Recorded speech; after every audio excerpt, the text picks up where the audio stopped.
नमस्कार प्रिय विद्यार्थीगण।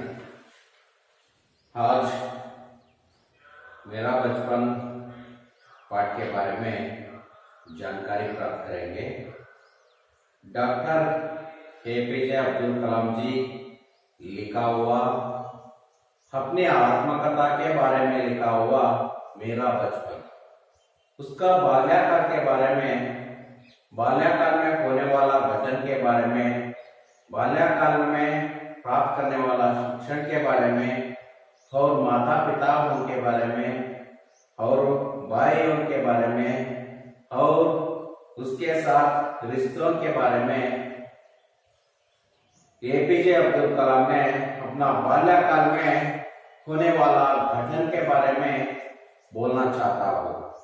इस पाठ के द्वारा हम लोगों को मालूम होता है कि बाल्यकाल का जीवन, एपीजे अब्दुल कलाम का बाल्यकाल का सामान्य जीवन, धार्मिक सहिष्णुता, मिलजुल कर रहना और किताब पढ़ने से होने वाला लाभों के बारे में छात्रों को मालूम होता है।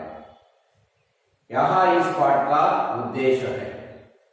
हम लोगों को मालूम होना चाहिए अब्दुल कलाम का जन्म मद्रास राज्य के रामेश्वरम में जन्म हुआ था। मद्रास राज्य के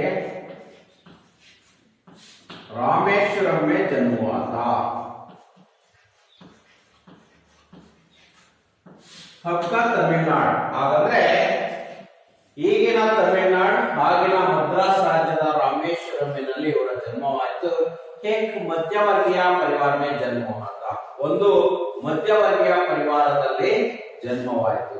उसका पिता का नाम जैनालुद्दीन और माता का नाम आशियामा।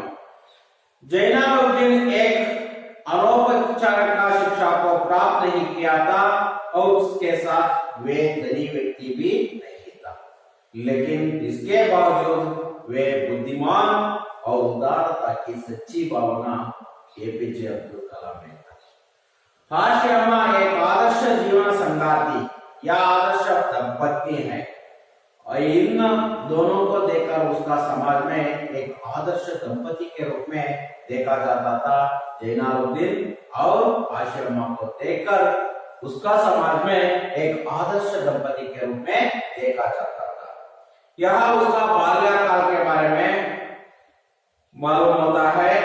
यह अनेक बच्चों में मैं भी एक बच्चा था, लंबे चौड़े व सुंदर माता पिता को छोटी सी कद काटी साधारण से दिखाने वाला बच्चा। यह ऐसा बच्चा कुशतैनी घर में रहते थे। कुशतैनी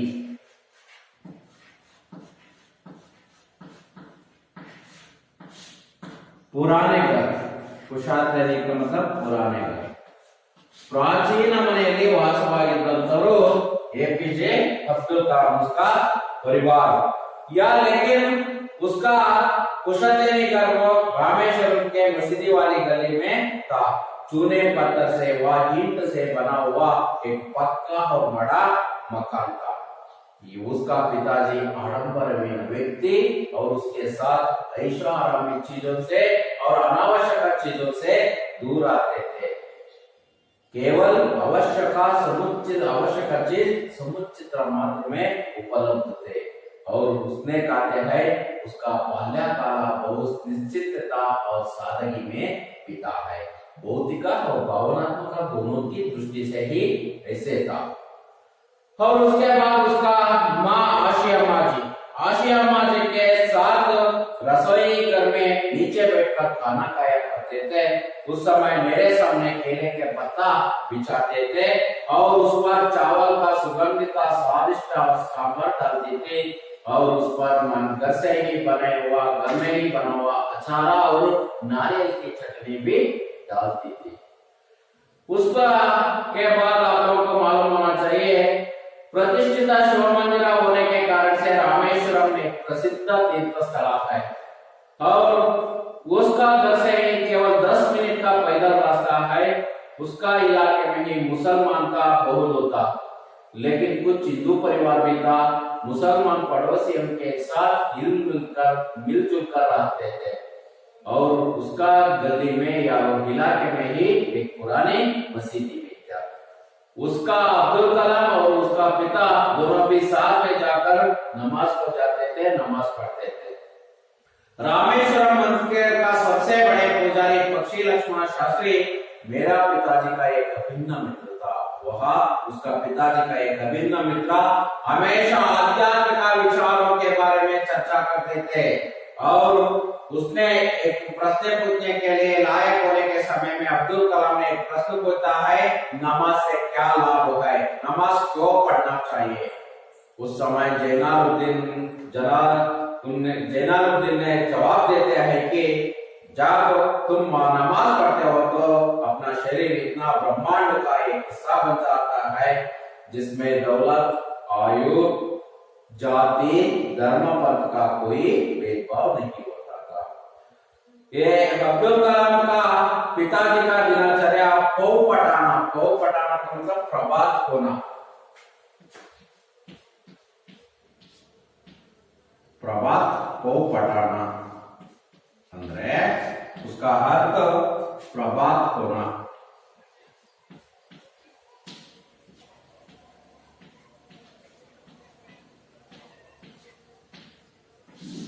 प्रभात होना का मतलब सुबह होना।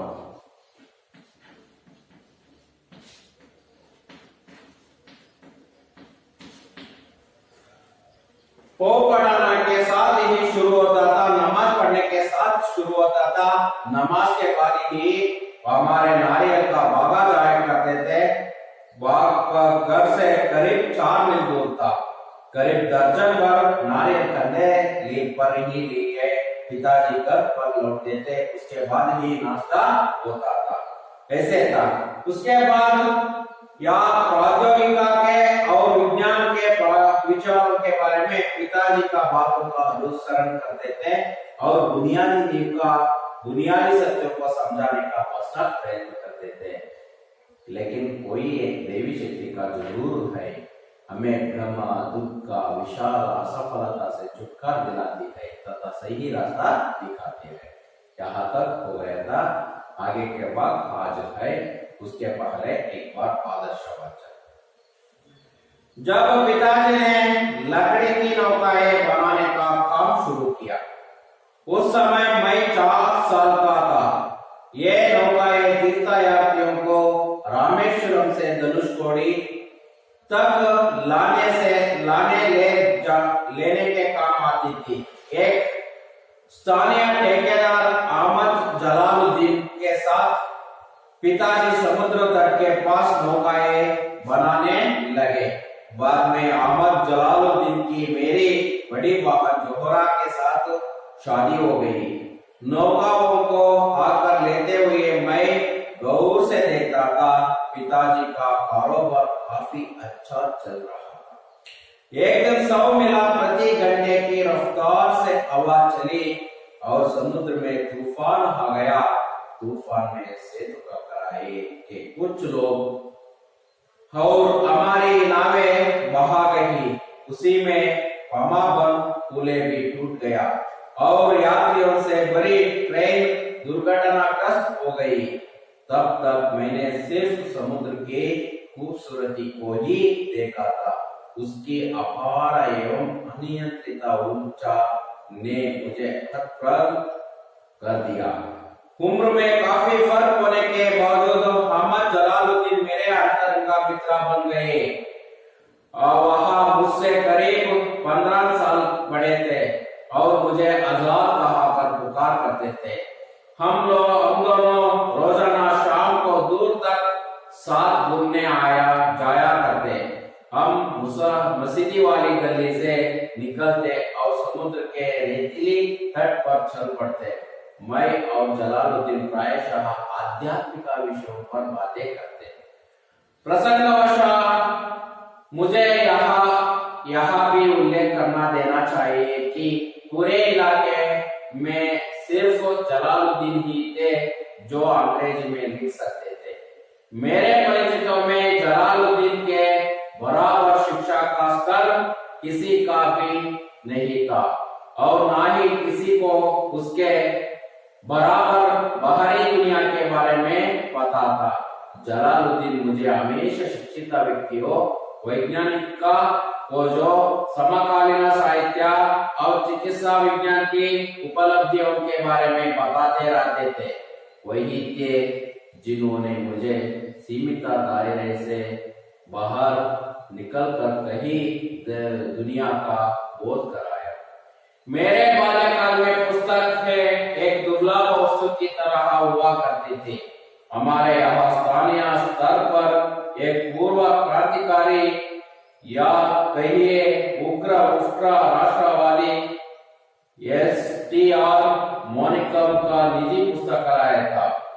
उन्होंने मुझे हमेशा पढ़ने के लिए उत्साहित किया। मैं अक्सर उनके घर से पढ़ने के लिए किताबें ले आया करता था। दूसरे जिस व्यक्ति का मेरे बाला जीवन पर गहरा असर पड़ा वहाँ मेरे चचेरे भाई शमसुद्दीन थे। वहाँ रामेश्वरम में अकबर उनके एकमात्र वितरक थे। अकबर रामेश्वरम स्टेशन पर सुबह की ट्रेन से पहुंचाते थे जो पमाबन से आती थी। इस अकबर एजेंसी को अकेले शमसुद्दीन ही चलाते थे। रामेश्वरम में अकबरों की जगह जुमला 1000 प्रतियां बिकाती थी। बचपन में मेरे 3 पक्के दोस्त थे, रामानंद शास्त्री, अरविंदन और शिव प्रकाश। ये तीनों ही ब्राह्मण परिवार से थे। रामानंद शास्त्री तो रामेश्वरम मंदिर के सबसे बड़े पुजारी पक्षी लक्ष्मण शास्त्री का बेटा था। अलग अलग धर्म, पालन पोषण, पढ़ाई लिखाई को लेकर हम में से किसी भी बच्चे ने कभी भी आपस में कोई भेदभाव महसूस नहीं किया है अब तक। ಮಕ್ಕಳೇ, ಈಗ ಇಲ್ಲಿವರೆಗೆ ಅಬ್ದುಲ್ ಕಲಾಂ ಅವರ ಬಾಲ್ಯಕಾಲದ ಕೆಲವಷ್ಟು ಪರಿಚಯಗಳನ್ನು ನಾವು ತಿಳ್ಕೊಂಡು ಅವರ ಮುಂದಿನ ಜೀವನದ ಬಗ್ಗೆ ಹೇಗಿತ್ತು ಅನ್ನುವಂಥದ್ದು ಈಗ ಗೊತ್ತಾಗುತ್ತೆ। ನೋಡೋಣ। जब पिताजी ने लकड़ी की नौकाएं बनाने का काम शुरू किया, उसका पिताजी अब्दुल कलाम का पिताजी जैनालुद्दीन ने लकड़ी की नौकाएं लकड़ी की नौकाएं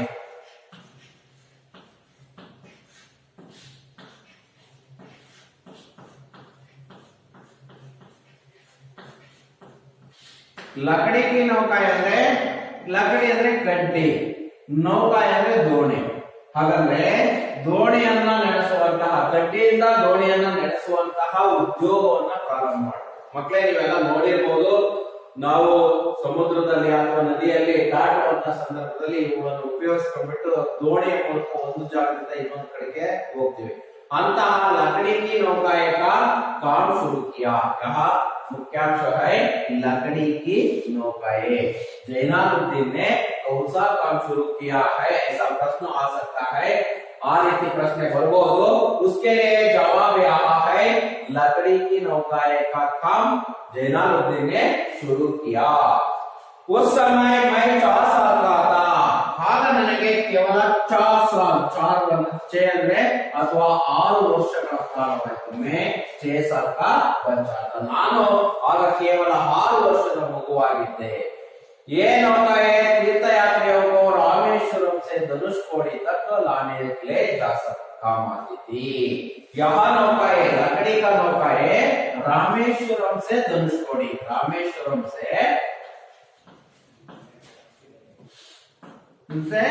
धनुषकोडी,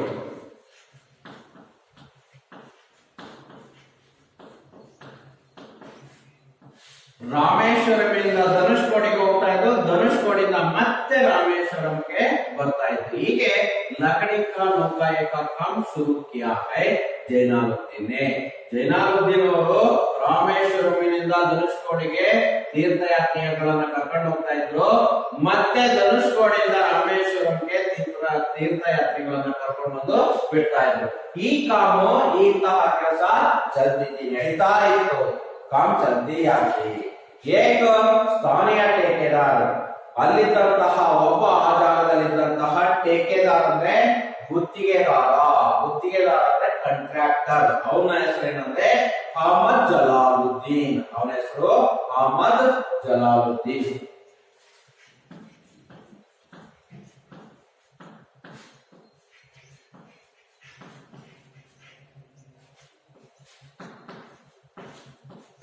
ಅಹಮದ್ ಜಲಾಲುದ್ದೀನ್ ಗೊತ್ತಾಯ್ತಾ? ಅಹಮದ್ ಜಲಾಲುದ್ದೀನ್ ಅನ್ನೋಂತನು ಇದನ್ನ ಕರ್ಕೊಂಡು ಹೋಗ್ತಾ ಇದ್ದ. ಅಹಮದ್ ಜಲಾಲುದ್ದೀನ್ ಅನ್ನೋಂತನ ಜೊತೆಯಲ್ಲಿ ಯಾರ್ಯಾರು? ಅಹಮದ್ ಜಲಾಲುದ್ದೀನ್ ಕೆ ಸಾಥ್ ಪಿತಾಜಿ ಸಮುದ್ರ ಕೆ ತಟ್ ಕೆ ಪಾಸ್ ನೌಕಾಯೆ ಬನಾನೆ ಲಗೆ ಹೈ. ಅವರ ತಂದೆ ಆದಂತಹ ಜಲಾಲುದ್ದೀನ್ ಮತ್ತೆ ಜೈನಾಲುದ್ದೀನ್, ಅವರ ತಂದೆ ಜೈನಾಲುದ್ದೀನ್, ಅವರು ಅಲ್ಲಿ ಟೇಕೆದಾರ ಅಥವಾ ಗುತ್ತಿಗೆದಾರನಾದಂತಹ ಜಲಾಲುದ್ದೀನ್ ಅವರ ಜೊತೆಯಲ್ಲಿ ಈ ಕೆಲಸವನ್ನ ಪ್ರಾರಂಭ ಮಾಡಿದ್ರು. ಸಮುದ್ರಕ್ಕೆ ತಟ್ ತಟ್ ಕಮತ ಕಿನಾರೆ, ಸಮುದ್ರದ ದಡ, ಕಿನಾರೆ ಮತಲಬ್ ದಡ ಗೊತ್ತಾಯ್ತಾ? ಆ ದಡದ ಹತ್ರ ನೌಕಾಯ ಬನಾನೆ ಹೈ. ನೌಕಾಯ ಅಂದ್ರೆ ದೋಣಿಗಳನ್ನ ನಡೆಸುವಂತಹ ಕೆಲಸವನ್ನ ಮಾಡ್ತಾ ಇದ್ರು. बाद में अहमद जलालुद्दीन की मेरी बड़ी बहन जोहरा के साथ शादी हो गई है. ಆಗ ಆ ಟೇಕೆದಾರನಾದಂತಹ ಅಹಮದ್ ಜಲಾಲುದ್ದೀನ್ ಅವರನ್ನ ಮೇರೆ ಬಡಿ ಬಹನ್ ಅಬ್ದುಲ್ ಕಲಾಂ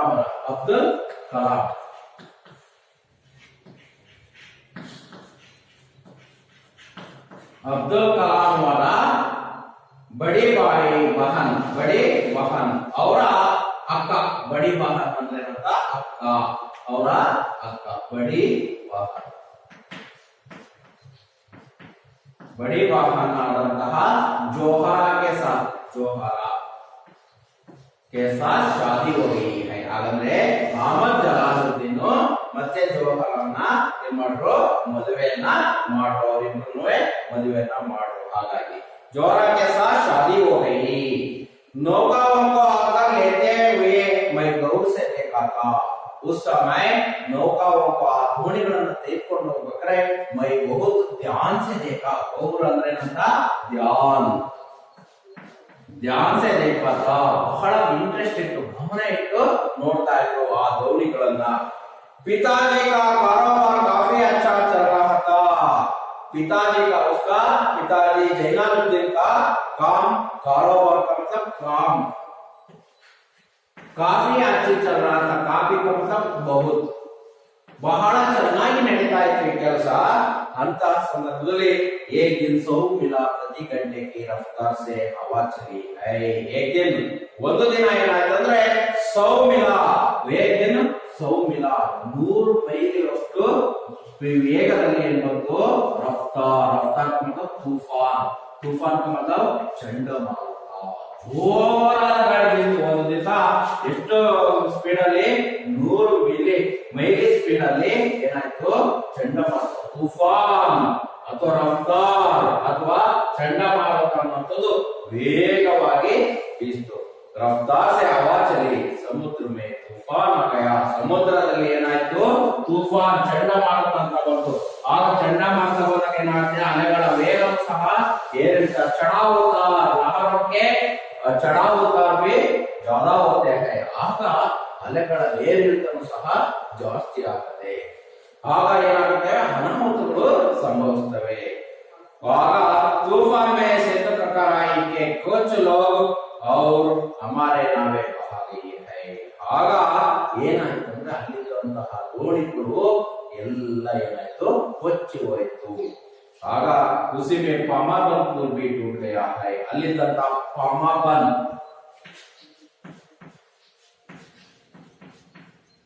ಪೂಲ್ ಅಂದ್ರೆ ನಿಮ್ಗೆ ಗೊತ್ತಾಗಬೇಕು, ಸೇತುವೆ, ಬ್ರಿಡ್ಜ್. ಇದು ಬ್ರಿಡ್ಜ್ ಅಥವಾ ಸೇತುವೆ, ನೀರಿಗೆ ಅಡ್ಡವಾಗಿ ಕಟ್ಟಿರುವಂತಹ ಸೇತುವೆಯನ್ನು ಸಹ ಟೂಟ್ ಗೈ ಅಂದ್ರೆ ಒಡೆದೋಯ್ತು. ಆಗ ಏನಾಯ್ತು? ಯಾತ್ರಿಗಳು ಸೇ ಬರೀ ಟ್ರೈನ್ ದುರ್ಘಟನಾಗ್ರಸ್ತ ಹೈ. ಆ ಸೇತುವೆ ಮೇಲೆ ಏನು ಹೋಗ್ತಾ ಇತ್ತು? ಟ್ರೈನ್ ಹೋಗ್ತಾ ಇತ್ತು. ಆ ಟ್ರೈನ್ ಸಹ ಏನಾಯ್ತು? ದುರ್ಘಟನೆ ಆಯ್ತು. ಅವಾಗ ಅಪಘಾತಕ್ಕೆ ಆಗ ಆ ಟ್ರೈನು ಸಹ ಬಿದ್ದು ಹೋಯ್ತು. तब तक मैंने सिर्फ समुद्र की खूबसूरत को ही देखा था. ಅಲ್ಲಿಯವರೆಗೆ ಸಮುದ್ರ का केवल खूबसूरत ही देखा था. खूबसूरत ಅಂದ್ರೆ ಬಹಳ ಸುಂದರತೆಯನ್ನ ಮಾತ್ರ ಸೂರತ್ ಅಂದ್ರೆ ಸುಂದರತೆ, ಆ ಸುಂದರತೆಯನ್ನ ಮಾತ್ರ ನೋಡಿದ್ದೆ ಅವತ್ತು ಸೂರತ್ ಅಂದ್ರೆ ಸುಂದರತೆಯನ್ನ ಮಾತ್ರ ನೋಡಿದ್ದೆ ಅವತ್ತು ಗೊತ್ತಾಯ್ತು ಸಮುದ್ರದಿಂದ ಆಗುವಂತಹ ಅನಾಹುತನು ಗೊತ್ತಾಯ್ತು. उसकी अपार एवं अनियंत्रित ऊर्जने मुझे प्राप्त दिया है. ಅವರ ಅಪಾರವಾದಂತಹ ಅನಿಯಂತ್ರಿತ ನಿಯಂತ್ರಣವನ್ನ ಮಾಡದೇ ಇರುವಂತಹ ಶಕ್ತಿ, ऊर्जा का मतलब ಶಕ್ತಿ, ऊर्जा का मतलब क्या है ಶಕ್ತಿ. ಶಕ್ತಿ ಅನ್ನುವಂಥದ್ದು ನನ್ನ ಮನಸ್ಸನ್ನ ಅಲ್ಲೋಲ ಕಲ್ಲೋಲವನ್ನಾಗಿ ಮಾಡಿಸ್ತು.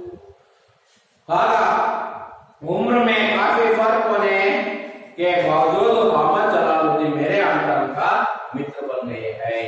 उम्र या वयस्क आयु में काफी फर्क होने के बाद ज्यादा व्यत्यास अथवा अंतर होने के कारण से मोहम्मद जलालुद्दीन मेरे अंतरंग का मित्र बन गया है. अब्दुल कलाम का अंतरंग का मित्र कौन है ಅಂತ ಪ್ರಶ್ನೆ ಕೇಳಿದ್ರೆ ಏನ್ ಬರಬೇಕು? मोहम्मद जलालुद्दीन मेरे अंतरंग का मित्र बन गया है. वह मुझसे करीबन 15 साल बड़ा था. ಅವರು ನನಗಿಂತ ಎಷ್ಟು ವರ್ಷ? 15 ವರ್ಷ ದೊಡ್ಡವರು. ಅವರು ನನಗಿಂತ ಸುಮಾರು 15 ವರ್ಷ ದೊಡ್ಡವರು. लेकिन वह मेरा अंतरंग मित्र, अब्दुल कलाम का अंतरंग मित्र यारे मोहम्मद जलालुद्दीन. हाँ, इसलिए उसने कहते हैं मुझे आजाद कहकर पुकारते थे. ನನ್ನ ಯಾವಾಗಲೂ ಅವರು ಏನಂತ ಕರೀತಿದ್ರು? ಆಜಾದ್ ಅಂತ ಕರೀತಿದ್ರು. ಗೊತ್ತಾಯ್ತಾ? ನನ್ನನ್ನ ಯಾವಾಗಲೂ ಆಜಾದ್ ಅಂತ ಕರೀತಾ ಇದ್ರು. ಆ ಆಜಾದ್ ಅಂತ ಕರೆದು ನನ್ನನ್ನ ಕರೀತಾ ಇದ್ರು. हम दोनों रोजाना शाम को दूर तक साथ घूमने जाया करते थे. हम दोनों ನಾವಿಬ್ರು ಪ್ರತಿನಿತ್ಯವೇ ಸಂಜೆ ಸಮಯದಲ್ಲಿ ಬಹಳ ದೂರದವರೆಗೆ ಹೋಗ್ತಾ ಇದ್ದು, ಜೊತೆಲೆ ಹೋಗ್ತಾ ಇದ್ದು. हम मसीदी वाली गली से निकलते समुद्र के बीतीली तट पर चल पड़ते थे. ನಾವು ಬಿಟ್ಟರೆ ಇಲ್ಲಿಂದ ಸೀದಾ ಮಸೀದಿ ಗಲ್ಲಿಯಿಂದ ಸೀದಾ ಸಮುದ್ರಕ್ಕೆ ಕಿನಾರೆ ಅಂದ್ರೆ ತಟ್ पर ಸಮುದ್ರದ ದಡದ ಮೇಲೆ ಹೋಗಿ ಮಾತಾಡ್ತಾ ಹೋಗ್ತಾ ಇತ್ತು. मैं और जलालुद्दीन प्रायशः आध्यात्मिक विषयों पर बातें करते थे. ನಾನು अब्दुल कलाम और जलालुद्दीन दोनों आध्यात्मिक या धार्मिक विचारों के बारे में चर्चा करते थे. प्रसंगवशात मुझे यहाँ भी उल्लेख करना देना चाहिए कि पूरे इलाके में सिर्फ जलालुद्दीन ही था जो अंग्रेजी में लिख सकते थे.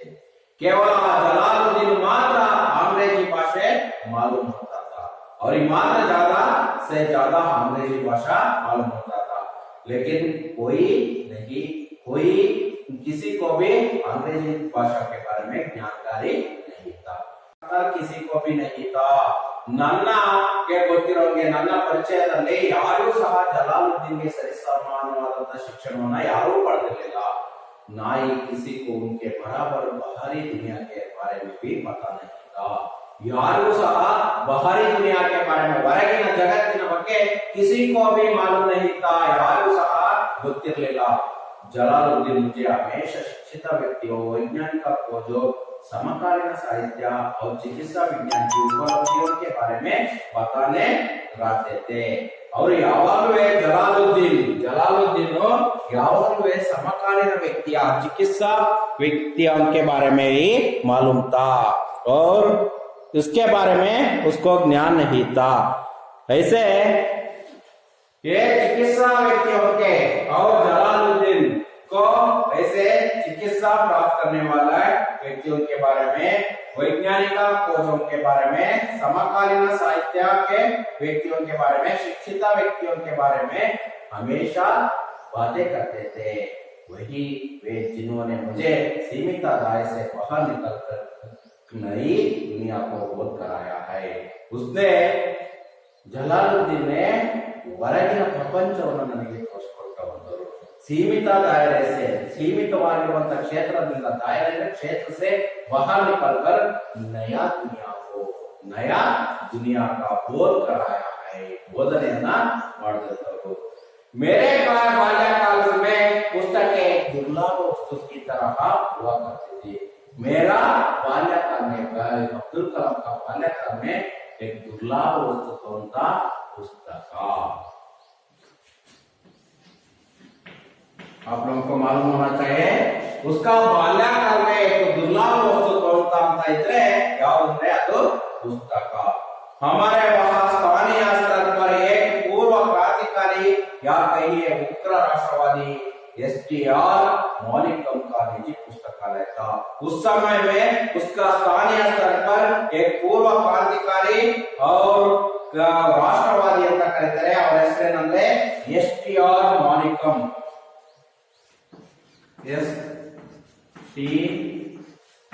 एसटीआर ಮಾನಿಕಂ ಅನ್ನೋತರ ಒಂದು ಪುಸ್ತಕಾಲಯ ಇತ್ತು ಎಸ್ಟಿಆರ್ ಮಾನಿಕಂ ಅವರ ಪುಸ್ತಕಾಲಯ ಇತ್ತು ಅವರು ಒಬ್ಬ ಕ್ರಾಂತಿಕಾರಿ ಮತ್ತೆ ರಾಷ್ಟ್ರವಾದಿ ಅವರ ಪುಸ್ತಕಾಲಯದಲ್ಲಿ निजी पुस्तकालय ಅಂದ್ರೆ ಲೈಬ್ರರಿಯಲ್ಲಿ उन्होंने मुझे हमेशा पढ़ने के लिए उत्साहित किया है हमेशा पढ़ने के लिए ಅಂದ್ರೆ ಯಾವಾಗಲೂ ಓದೋದಕ್ಕೆ ನನಗೆ ಪ್ರೇರಣೆಯನ್ನು ಕೊಡ್ತಾ ಇದ್ರು ಅವರು ನನಗೆ हमेशा पढ़ने के लिए प्रेरण भी देते थे ಅವರು हमेशा ಯಾವಾಗಲೂ ಸಹ ಓದೋದಕ್ಕೆ ನಮಗೆ ಏನನ್ನ ಕೊಡ್ತಾ ಇದ್ರು ಪ್ರೋತ್ಸಾಹವನ್ನ ಕೊಡ್ತಾ ಇದ್ರು उसके साथ साथ या मैं अक्सर उनके घर से ही पढ़ने के लिए किताब ले आया करते थे ನಾನು ಅವರ ಮನೆಯಿಂದಲೇ ಏನನ್ನ ತಗೊಳ್ತಿದ್ದೆ ಕಿತಾಬುಗಳನ್ನ पढ़ने के लिए ले आते थे ಓದೋದಕ್ಕೆ ಆ ನಿಜಿ ಪುಸ್ತಕಾಲಯದಿಂದ ಬರ್ತಾ ಇದ್ದೆ जो दूसरे जिस व्यक्ति का मेरे बाल जीवन पर गहरा असर पड़ा है ಇನ್ನೊಬ್ಬ ವ್ಯಕ್ತಿಯ ಬಗ್ಗೆ ಹೇಳೋದಕ್ಕೆ ಇಷ್ಟಪಟ್ಟಿದ್ದಾರೆ ಈಗ ಜೈನಾಲುದ್ದೀನ್ ಆಯ್ತು ಅಹಮದ್ ಜಲಾಲುದ್ದೀನ್ ಆಯ್ತು ಈಗ दूसरा व्यक्ति यारे ಅವರ ಬಾಲ್ಯಕಾಲ ಅಥವಾ ಬಾಲ ಜೀವನ ಅಥವಾ बचपन काल में बहुत असर का समानार्थक शब्द प्रभाव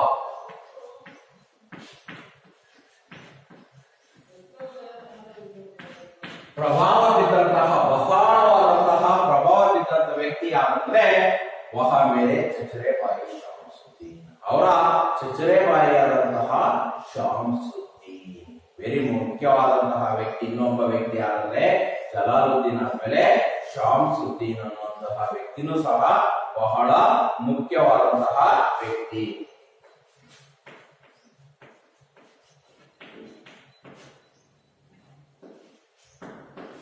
ಶಾಮಸುದ್ದೀನ್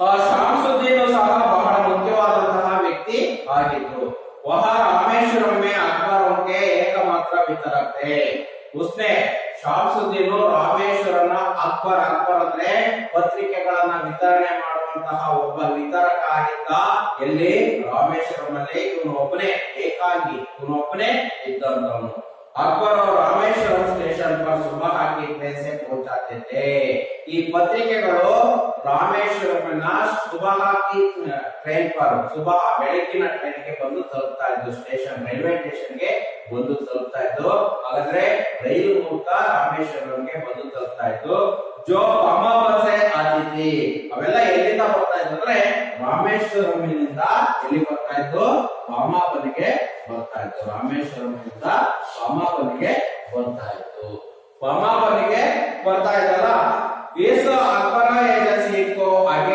शामसुद्दीन ही चलाते थे ಈ ಪತ್ರಿಕೆಗಳ ಏಜೆನ್ಸಿಯನ್ನ ಕೇವಲ ಒಬ್ಬನೇ ನಡೆಸ್ತಾ ಇದ್ದ ಅವನು ಯಾರಂದ್ರೆ ಶಾಮಸುದ್ದೀನ್ ही चलाते थे शामसुद्दीन ಒಬ್ಬರೇ ನಡೆಸ್ತಾ ಇದ್ದಂತವರು रामेश्वरम में अखबारों की जुमला 1000 प्रतियां प्रकाशित थी ನಿಮಗೆ ಗೊತ್ತಾಗಬೇಕು ಮಕ್ಕಳೇ ಏನಂದ್ರೆ ರಾಮೇಶ್ವರಂನಲ್ಲಿ ಪತ್ರಿಕೆಗಳು ಎಷ್ಟು ಒಂದು ದಿನಕ್ಕೆ ಮಾರಾಟ ಆಗ್ತಿದೆ ಅಂದ್ರೆ ಜುಮಾಲಾ ಅಂದ್ರೆ ಪತ್ರಿಕೆಗಳು 1000 ಪ್ರತಿಯ 1000 ಪತ್ರಿಕೆಗಳು ಆಗಿನ ಕಾಲದಲ್ಲಿ 1000 ಪತ್ರಿಕೆಗಳು ಏನಾಗ್ತಾ ಇದ್ದು ಮಾರಾಟ ಪೇಪರ್ಗಳು ಮಾರಾಟವಾಗ್ತಿತ್ತು ಹಾಗಾಗಿ ಶಾಮಸುದ್ದೀನರಿಂದಲೂ ನಾವು ಸಿಕ್ಕಾಗ್ತಾ ನಾವು ಕೆಲವಷ್ಟು ವಿಚಾರಗಳನ್ನ ಕಲಿತೆ ಅಂತ ಇಲ್ಲಿ ಅಬ್ದುಲ್ ಕಲಾಂ ಅವರು ಹೇಳ್ತಾರೆ बचपन में मेरे 3 पक्के दोस्त थे बाल्यकाल में इन तीनों बहुत पक्के दोस्त थे ಬಹಳವಾದಂತಹ ಹತ್ತಿರವಾದಂತಹ ಮಿತ್ರರು ಯಾರ್ಯಾರಂದ್ರೆ ರಾಮಾನಂದ ಶಾಸ್ತ್ರಿ ಅರವಿಂದನ್ ಶಿವಪ್ರಕಾಶ್ ರಾಮಾನಂದ ಶಾಸ್ತ್ರಿ ಒಂದನೇದಾಗಿ ರಾಮಾನಂದ ಶಾಸ್ತ್ರಿ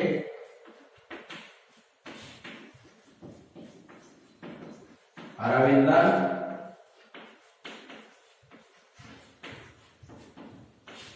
ಅರವಿಂದ, ರಾಮಾನಂದ ಶಾಸ್ತ್ರಿ, ಶಿವಪ್ರಕಾಶ್. ಇಂತಿನ ಪಕ್ಕೆ ತೋರಿಸುತ್ತೆ. ಅವರ ಬಹಳ ಆಪ್ತರಾದಂತವರು ಇವ್ರು ಮೂವರು ಸಹ. ಹಾಗಾಗಿ ಏನೋ ಈ ಬ್ರಾಹ್ಮಣ ಪರಿವಾರ ಐತೆ. ಇವ್ರು ಮೂವರು ಸಹ ಯಾವ ಪರಿವಾರದಿಂದ ಬಂದಂತವ್ರು ಅಂದ್ರೆ ಬ್ರಾಹ್ಮಣ ಪರಿವಾರ ಅನ್ನುವ ವ್ಯಕ್ತಿತೆ. ಇವ್ರು ಮೂವರು ಸಹ ಬ್ರಾಹ್ಮಣ ಪರಿವಾರದಿಂದ ಬಂದಂತವರು. रामानंद शास्त्री को रामेश्वरम मंदिर के सबसे बड़े पुजारी पक्षी लक्ष्मी शास्त्री का बेटा था. रामानंद शास्त्री याರಂದ್ರೆ ಮೊದಲೇ ಹೇಳಿದ್ದು ಯಾರಂದ್ರೆ ಶಿವ ಮಂದಿರದ, ರಾಮ ಮಂದಿರದ, ರಾಮೇಶ್ವರಂ ಶಿವ ಮಂದಿರದ सबसे बड़े पुजारी पक्षी लक्ष्मण शास्त्री ಅವರ ಮಗ ಯಾರಂದ್ರೆ रामानंद शास्त्री.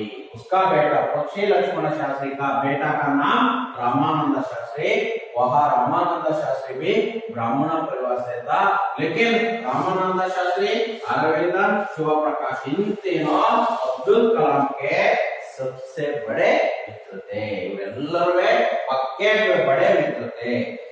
वह अलग अलग धर्म, पालन पोषण, पढ़ाई लिखाई को लेकर हम में से किसी के भी बच्चे को कभी भी आपस में कोई भेदभाव का महसूस नहीं किया.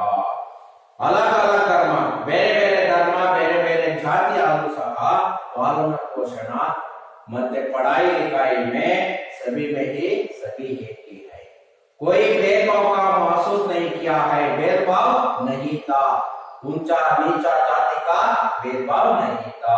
यहाँ इस पाठ का उद्देश्य है. ಹಾಗಾಗಿ ಮಕ್ಕಳೇ ಗೊತ್ತಾಗಬೇಕು, ಈ ಬಾಲ್ಯಕಾಲ ಎಪಿಜೆ ಅಬ್ದುಲ್ ಕಲಾಂ ಅವರ ಜೀವನ ಹೇಗಿತ್ತು, ಜೀವನ ಕಥೆ ಅನ್ನುವಂಥದ್ದು ತನ್ನ ಆತ್ಮಕಥೆ ಮೂಲಕ ಬರೆದಿದ್ದಾರೆ. पाठ का आशय, भारत के राष्ट्रपति अब्दुल कलाम जी का जीवन सादगी का मिसला है. ता उनके माता पिता का परिश्रम, आडंबरहीन जीवन सबके लिए आदर्श प्राय है. उनका परिवार अतिथियों की सेवा में से संतुष्ट था. उनका परिवार धार्मिक एकता को मानता था. बच्चों के चैतन्यशील बहुमुखी व्यक्तित्व के निर्माण के लिए ऐसे आदर्श व्यक्तियों की जीवनी प्रेरणात्मक है. ಭಾರತದ ರಾಷ್ಟ್ರಪತಿ ಆದಂತಹ ಅಬ್ದುಲ್ ಕಲಾಂ ಅವರ ಜೀವನ ಬಹಳ ಸಾಮಾನ್ಯವಾದಂತಹ ಸಾಮಾನ್ಯ ಜೀವನ. उनके माता पिता का परिश्रम, और ತಂದೆ ತಾಯಿಯವರ ಪರಿಶ್ರಮ ಮತ್ತೆ ಆಡಂಬರ जीवन के लिए आदर्श प्राय है. ಆಡಂಬರ ಜೀವನ सबके लिए. ಹಾಗಾದ್ರೆ ಯಾವುದೇ ಆಡಂಬರ ಜೀವನ ಇರಲಿಲ್ಲ ಅಂತಕ್ಕೆ ಅವರೆಲ್ಲರಿಗೂ ಆದರ್ಶರಾಗಿದ್ದಂತವರು. उसका परिवार अतिथियों की सेवा का संतुष्ट है. ಅವರ ಪರಿವಾರ ಇನ್ನೊಬ್ಬರಿಗೆ ಅತಿಥಿಗಳಿಗೆ ಸೇವೆಯನ್ನು ಮಾಡೋದ್ರಲ್ಲಿ ತೃಪ್ತರಾಗಿತ್ತು. उसका परिवार धार्मिक एकता को मानता है. ಅವರು ಧರ್ಮ ಎಲ್ಲ ಧರ್ಮಗಳು ಒಂದೇ ಅಂತ ಅಂದ್ಕೊಂಡಿದ್ರು. ಅಂತಹ ಮಕ್ಕಳಿಗೆ ಈ ಕಥೆಯನ್ನ, ಈ ಅವರ ಬಾಲ್ಯ ಜೀವನ ಮತ್ತೆ ಜೀವನವನ್ನು ಕೇಳಿ ಏನಾಗುತ್ತಂದ್ರೆ ಚೈತನ್ಯಶೀಲ ಮಕ್ಕಳಲ್ಲಿ ಬಹುಮುಖಿ ವ್ಯಕ್ತಿತ್ವ का निर्माण के लिए ಇಂತಹ ವ್ಯಕ್ತಿಯ ಪ್ರೇರಣೆ ಅಂತ ಹೇಳಲಾಗುತ್ತೆ. ಮಕ್ಕಳೇ ಈಗ ಪ್ರಶ್ನೆ ನೋಡೋಣ. ಹಾಗಾದ್ರೆ अब्दुल कलाम जी का जन्म कहाँ हुआ? अब्दुल कलाम का जन्म मद्रास राज्य के रामेश्वरम में जन्म हुआ था. अब्दुल कलाम जी का बचपन में किस घर में रहते थे? अब्दुल कलाम ಅವರ ಬಾಲ್ಯಕಾಲ ಯಾವ ಮನೆಯಲ್ಲಿ ಕಳೆಯಿತು? ಕುಶತೆಯಿ. अब्दुल कलाम जी का बचपन में दुर्लभ वस्तु क्या था? अब्दुल कलाम ಅವರ ಬಾಲ್ಯಕಾಲದಲ್ಲಿ ಬಹಳ ಕಷ್ಟಪಟ್ಟು ಸಿಗುವಂತ ವಸ್ತು ಯಾವುದಂದ್ರೆ ಪುಸ್ತಕ. अब्दुल कलाम जी के चचरे भाई कौन थे? अब्दुल कलाम ಅವರ चचरे भाई ಯಾರು ಅಂದ್ರೆ शामसुद्दीन. यहाँ एक वाक्य का प्रश्न का उत्तर है. अब 2-3 वाक्य का. अब्दुल कलाम का बचपन बहुत ही निश्चिंतता और सादगी में बिताने का कारण किए. अब्दुल कलाम ಅವರ ಬಾಲ್ಯಕಾಲ ಬಹಳ ನಿಶ್ಚಿಂತವಾಗಿ ಸಾದಗಿಯಾಗಿ ಇರೋದಕ್ಕೆ ಕಾರಣ ಏನಂದ್ರೆ ಅವರ ಬಾಲ್ಯಕಾಲ बहुत निश्चितता और सादगी में बिता है. क्योंकि उसको सभी आवश्यक चीजें समुचित मात्रा में उपलब्ध और सुलभ से उपलब्ध था. भौतिक और भावनात्मक दोनों ही दृष्टि से उसका बाल्यकाल बहुत निश्चितता और सादगी में बीता है. आशियामा जी अब्दुल कलाम को खाने में क्या क्या देता था? आशियामा अब्दुल कलाम के साथ रसोई का खाना खाया करता था, मेरे सामने केले के पत्ता बिछा देती, उस पर चावल सुगंधित स्वादिष्ट सांभर डाल देती, घर से का बना हुआ अचार और नारियल का ताजी चटनी भी होती थी। जैनालुद्दीन ने नमाज के बारे में क्या कहा है? जैनालुद्दीन ने नमाज के बारे में क्या कहा है? जैनालुद्दीन कहते हैं कि जब तुम नमाज पढ़ते हो तो तुम अपने शरीर से इतना ब्रह्मांड का एक हिस्सा बन जाते हैं जिसमें दौलत, आयु, जाति या धर्म पद का कोई भेदभाव नहीं होता है। जैनालुद्दीन ने कौन सा काम शुरू किया है? जैनालुद्दीन और ಯಾವ ಕೆಲಸವನ್ನು ಪ್ರಾರಂಭ ಮಾಡಿದ್ರು? जैनालुद्दीन के प्रेर ने लकड़ी की नौकाएं का काम शुरू किया। उस समय अब्दुल कलाम के 6 साल का था। ये नौकाएं तीर्थ यात्रियों को रामेश्वरम से धनुषकोडी तक लाने ले जाने का काम करती। उसके बाद मोहरे का अर्थ 2 मोहरे है। एक मोहरे पौ पटाना। पौ पटाना का मतलब प्रभात होना या सुबह होना। आप लोग को मालूम होना चाहिए पौ पटाना ಅಂದ್ರೆ ಪ್ರಭಾತ್ ಹೋನ ಯಾ ಸುಬಹ ಹೋನ ಅನ್ನುವಂಥದ್ದು ಅದರಿಂದ ಗೊತ್ತಾಗತ್ತೆ। ಹಾಗಾಗಿ ಪೌ ಪಠಣ प्रभात होना। उसके बाद काम आना। काम में आना, इस्ते में होना, ಕೆಲಸಕ್ಕೆ ಬರುವಂತದ್ದು, ಉಪಯೋಗ करना। ಉಪಯೋಗ ಕಾಮ್ಯ ಆನ ಅಂದ್ರೆ ये ಕೆಲಸಕ್ಕೆ ಉಪಯೋಗ, ಇಸ್ತೆ ಮೇಲೆ ಅಂದ್ರೆ ಉಪಯೋಗ होना।